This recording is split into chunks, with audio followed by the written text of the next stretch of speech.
Hello दोस्तों, आज हम सेक्शन 80C के ऊपर बात करेंगे जो कि टैक्स सेविंग के लिए एक बहुत ही पॉपुलर सेक्शन है। ये सेक्शन में 1.5 लाख्स का डिडक्शन मिलता है। ये इंडिविजुअल एंड एचयूएफ के लिए सेक्शन अवेलेबल है। आज हम देखेंगे कि इस सेक्शन में हमारे पास कौन से इन्वेस्टमेंट ऑप्शंस अवेलेबल है और साथ ही हम ये देखेंगे कि अवेलेबल ऑप्शंस में हमारे पास कौन से ऑप्शन में कितना रिटर्न है, उसकी टैक्सेबिलिटी क्या है और लॉक इन पीरियड क्या है, ताकि हम एक अच्छा पोर्टफोलियो बना सकें और जो कि हमें अच्छा रिटर्न दे और टैक्स भी सेव करें। इसमें सबसे पहला ऑप्शन है हमारे पास लाइफ इंश्योरेंस का। कोई भी इंडिविजुअल अपने लिए, अपने स्पाउस के लिए और अपने बच्चे के लिए लाइफ इंश्योरेंस प्रीमियम पे कर सकता है इस सेक्शन में डिडक्शन अवेल करने के लिए। इसमें जो रिटर्न होता है लाइफ इंश्योरेंस का वो वेरी करता है इंश्योरेंस प्लान आपने कौन सा लिया है उसके ऊपर। टैक्सेबिलिटी जो मैच्योरिटी प्रोसीड्स होती है लाइफ इंश्योरेंस की, वो वैसे तो एग्जेम्प्ट होती है बट कुछ कंडीशंस हैं जिस पे कि वो टैक्सेबल हो जाती है। पहली कंडीशन ये है कि अगर आपका इंश्योरेंस प्रीमियम आपके सम एश्योर्ड्स के 10% से ऊपर है तो आपकी जो मैच्योरिटी प्रोसीड्स होंगी लाइफ इंश्योरेंस की वो एग्जेम्प्ट नहीं होंगी। और दूसरा ये है कि अगर आपकी जो इंश्योरेंस प्रीमियम है पूरे साल में अगर वो 5 लाख से ऊपर की है तब भी आपका जो मैच्योरिटी प्रोसीड्स होंगी वो टैक्सेबल हो जाएंगी। इसमें दूसरा ऑप्शन हमारे पास है यूनिट लिंक्ड इंश्योरेंस प्लान। ये भी हम अपने लिए, अपने स्पाउस के लिए और अपने बच्चों के लिए ले सकते हैं। इसका भी रिटर्न लाइफ इंश्योरेंस की तरह इंश्योरेंस प्लान आपने कौन सा लिया है यूलिप का उस पर डिपेंड करता है। इसकी भी टैक्सेबिलिटी, वैसे तो ये टैक्सेबल नहीं होता बट अगर आपका जो इंश्योरेंस प्रीमियम है यूलिप का वो अगर पूरे साल में 2.5 लाख से ऊपर का है और आपकी जो पॉलिसी है वो 1 फरवरी 2021 के बाद की इशू हुई है तो उस केस में आपका जो यूलिप का मैच्योरिटी प्रोसीड्स है वो टैक्सेबल हो जाती है। इसमें नेक्स्ट ऑप्शन हमारे पास पीपीएफ का है। पीपीएफ हम अपने नाम पे ही सिर्फ ले सकते हैं। इसका जो रिटर्न आता है वो 7 to 8% आता है। पीपीएफ में जो हम इंटरेस्ट अर्न करते हैं वो एग्जेम्प्ट होता है, मैच्योरिटी प्रोसीड्स भी इसकी एग्जेम्प्ट होती है। पीपीएफ एक ट्रिपल कैटेगरी का इन्वेस्टमेंट है, यानी कि इसमें जो आप पीपीएफ में कंट्रीब्यूशन कर रहे हो वो आपको पहले डिडक्शन आपको मिलती है उसकी, तो उसके बाद आपने जो इंटरेस्ट अर्न किया है वो भी एग्जेम्प्ट होता है और जो आपके मैच्योरिटी प्रोसीड्स होते हैं वो भी एग्जेम्प्ट होते हैं। तो इसलिए ट्रिपल एग्जेम्प्ट कैटेगरी का इन्वेस्टमेंट है जो कि एक बहुत अच्छा इन्वेस्टमेंट माना जाता है टैक्स पर्सपेक्टिव को देखते हुए। इसमें जो लॉक इन पीरियड होता है वो 15 ईयर्स का होता है और 7th ईयर के बिगिनिंग में हमारे पास ऑप्शन होता है कि हम पार्शियल विड्रॉल कर सकते हैं इसमें। 80C में नेक्स्ट ऑप्शन हमारे पास जो कि सैलरीड एम्प्लॉयज़ के लिए होता है वो है ईपीएफ का, एम्प्लॉय प्रोविडेंट फंड। ये भी कोई इंडिविजुअल अपने नाम पे ले सकता है। इसका भी रिटर्न पीपीएफ की तरह 7 to 8% आता है। ये भी पीपीएफ की तरह ट्रिपल कैटेगरी का इन्वेस्टमेंट है, यानी कि इस पे जो इंटरेस्ट अर्न करते हैं वो एग्जेम्प्ट होता है। जो एम्प्लॉय कंट्रीब्यूशन करता है अपने ईपीएफ में उसका हम डिडक्शन अवेल कर सकते हैं 80C में। और जो मैच्योरिटी प्रोसीड्स होती है वो भी एग्जेम्प्ट होती है provided employ 5 years of continuous service में एम्प्लॉयड हो। इसमें नेक्स्ट ऑप्शन है हमारे पास एनएससी का, नेशनल सेविंग सर्टिफिकेट। ये भी कोई इंडिविजुअल अपने नाम पे ही ले सकता है। इसका रिटर्न 6 to 8% आता है। एनएससी में जो इंटरेस्ट अर्न करते हैं वो टैक्सेबल होता है, एग्जेम्प्ट नहीं होता।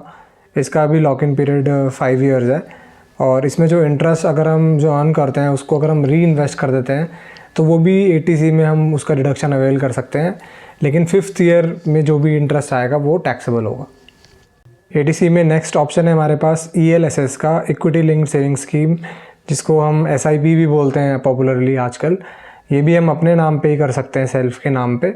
इसका जो रिटर्न होता है वो वेरी करता है आपने कैसे इन्वेस्ट किया। 10 to 15% इसका रिटर्न आ सकता है।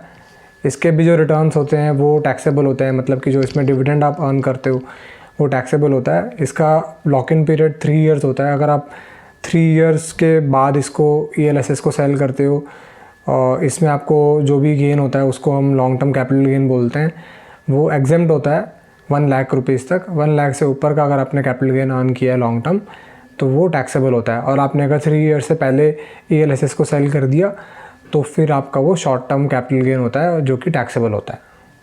इसमें हमारे पास नेक्स्ट ऑप्शन है सुकन्या समृद्धि योजना। ये कोई भी पेरेंट अपने गर्ल चाइल्ड के लिए ले सकते हैं जो कि 10 years तक की जिसकी एज हो। इसमें जो रिटर्न आता है वो 7 to 8% आता है। ये भी ट्रिपल ई कैटेगरी का इन्वेस्टमेंट है जिसमें कि इंटरेस्ट एग्जाम्प्ट होता है, मैच्योरिटी प्रोसीड्स भी एग्जाम्प्ट होता है। जो आप कंट्रीब्यूशन कर रहे हो SSY में, सुकन्या समृद्धि योजना में, वो ATC में डिडक्शन उसका आप अवेल कर सकते हो। इसका जो लॉक इन पीरियड होता है वो गर्ल चाइल्ड के जब तक 21 ईयर्स की हो जाए तब तक ये लॉक इन रहना चाहिए। इसमें 2 चीज़ों के लिए partial withdrawal up to 50% allowed है। एक तो गर्ल चाइल्ड की मैरिज के लिए और उसके हायर एजुकेशन के लिए। इसमें नेक्स्ट ऑप्शन है हमारे पास tax saving FD। Tax saving FD का जो लॉक इन पीरियड होता है वो 5 ईयर्स होता है। ये भी हम सिर्फ अपने नाम पे ही ले सकते हैं। इसका जो रिटर्न आता है वो डिपेंड करता है कि आपका एज, जेंडर क्या है। नॉर्मली 5.5 to 7.5% का इसमें रिटर्न आता है। इसमें जो इंटरेस्ट आप अर्न करते हो वो टैक्सेबल होता है। नेक्स्ट ऑप्शन है, ये सीनियर सिटीजन्स के लिए ऑप्शन है, सीनियर सिटीजन सेविंग स्कीम। यानी कि जो 60+ ईयर्स के जो इंडिविजुअल्स हैं वो अपने नाम पे या इस पे इन्वेस्ट करके ATC का डिडक्शन अवेल कर सकते हैं। इसमें भी जो रिटर्न आता है वो 7 to 8% आता है। इस पे जो इंटरेस्ट अर्न करते हैं वो टैक्सेबल होता है और इसका लॉक इन पीरियड 5 ईयर्स का होता है। नेक्स्ट, अगर आप लोन लेते हो होम बाय करने के लिए या कंस्ट्रक्ट करवाने के लिए, तो उस लोन की प्रिंसिपल रिपेमेंट के लिए जो आप पेमेंट करते हो वो ATC में उसका रिडक्शन अवेलेबल होता है। ये डिडक्शन सिर्फ परचेज़ एंड कंस्ट्रक्शन पे अवेलेबल होता है। अगर आप एडिशन, ऑल्ट्रेशन या रेनोवेशन कराते हो उस पर अवेलेबल नहीं होता। और एडिशनली अगर आप परचेज़ या कंस्ट्रक्शन पे अगर आप कोई स्टैम्प ड्यूटी या रजिस्ट्रेशन चार्जेस पे करते हो तो वो भी ATC में उसकी आप डिडक्शन अवेल कर सकते हो। ATC में लास्ट ऑप्शन है हमारे पास पेमेंट ऑफ ट्यूशन फ़ीस। यानी कि अगर हम अपने लिए, अपने स्पाउस के लिए, अपने चिल्ड्रन के एजुकेशन, फुल टाइम एजुकेशन के लिए अगर हम ट्यूशन फ़ी पे करते हैं to any university, college, school और अदर एजुकेशनल इंस्टीट्यूशन, तो वो जो ट्यूशन फ़ी की पेमेंट होती है वो हम ATC में डिडक्शन उसका अवेल कर सकते हैं।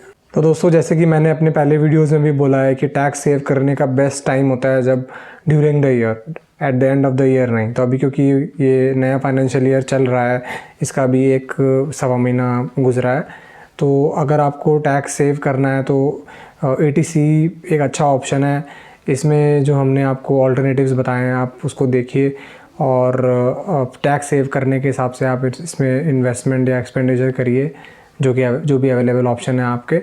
और ऐसे ही और टैक्स सेविंग टेक्निक्स और मेथड्स जानने के लिए आप मेरे को फॉलो करिए और सब्सक्राइब करिए, मेरे वीडियो को लाइक करिए और अपने फ्रेंड्स के साथ शेयर करिए। Thank you.